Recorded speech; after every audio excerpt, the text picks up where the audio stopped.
Войната в Украйна се превърна в гробница за танковете. Стотици бронетни легенди бяха превърнати в овъглени купчини стомана, независимо дали са от НАТО производство или не. Украйна, като втората по големина сухопътна армия в Европа, получава огромни количества техника от НАТО в опит да се защити от руската офанзива. Съвременната война създаде напълно нови средства за борба с бронетехника, от бойни дронове, прецизно насочени артилерийски снаряди, до системи за електронна война, което доведе до унищожаването на огромен брой бойни машини. Настоящите високи загуби, които ще покажем подробно в това видео, ясно показват доколко украинските сили са изтощени и защо вече не могат да провеждат сериозни офанзиви. Също така се вижда колко ефективно наистина е оръжието на НАТО, доставено на Украйна. Доставките достигнаха своя връх, а днес техниката на НАТО съставлява над 30% от украинската армия. Западното въоръжение се сведе до роля на количествено попълнение на отслабените капацитети, тъй като дори най-съвременните танкове и бойни машини показаха характеристики, сходни с старите съветски модели.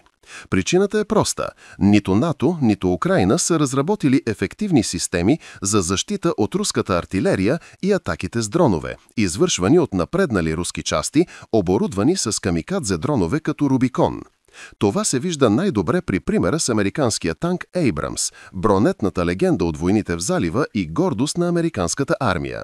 На Украйна бяха доставени 31 танка М1СА. Abrams с надеждата да помогнат в ключови отбранителни и настъпателни операции. Въпреки това, от началото на използването им през януари 2024 до юли 2025 цели 19 танка са унищожени, а 5 пленени. Останалите 7 танка са били многократно повредени и изоставени.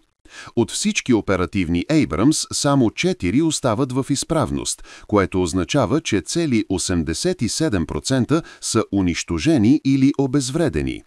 Най-големите загуби настъпиха по време на опитите на украинските елитни части да отблъснат руската офензива при Авдиевка, както и при неуспешното украинско настъпление в Курск, където няколко Abrams бяха пленени. Затова Австралия трябваше да изпрати допълнителни 49 танка, за да компенсира загубите. Тук не се занимаваме с пропаганда, а с факти и анализ. Ако го оценявате, натиснете "Абонирай се". Това най-много помага тези видеоанализи да продължат да излизат. Abrams не е единственият, който претърпя катастрофа. Подобна е ситуацията и с германския Leopard 2, доставен в над 100 броя през 2023 година.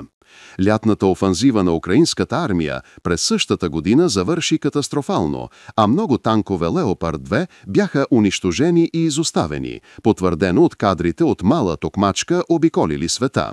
Най-голямото поражение настъпи при селото Победа по време на боевете за шосето Маринка-Въгледар, когато бяха унищожени 5 танка Leopard 2 А4.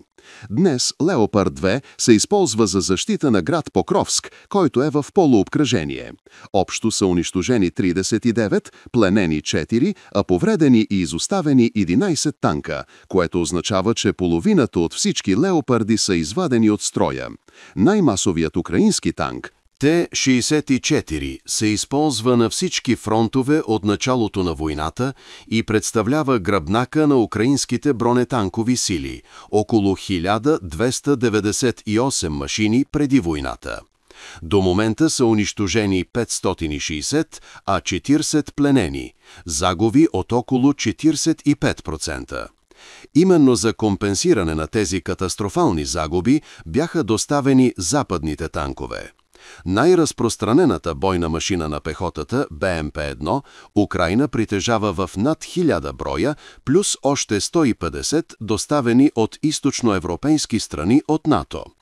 Въпреки това, унищожени са 624, а 79 пленени.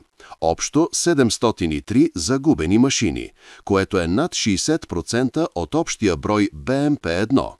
Най-висок процент загуби веднага след Abrams има американската бойна машина М2 Бредли, използвана интензивно по време на неуспешната запорожка лятна Офензива и по-късните боеве в Курск и Донецк.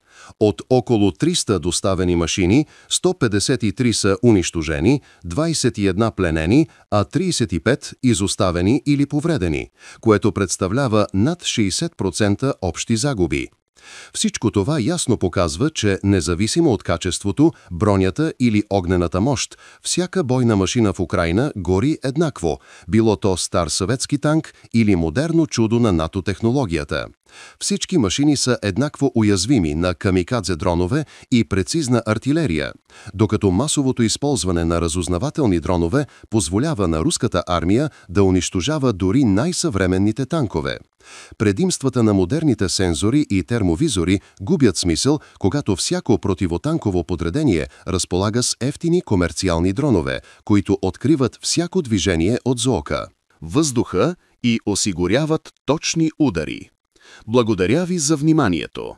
Ако видеото ви харесва, оставете лайк и се абонирайте за канала.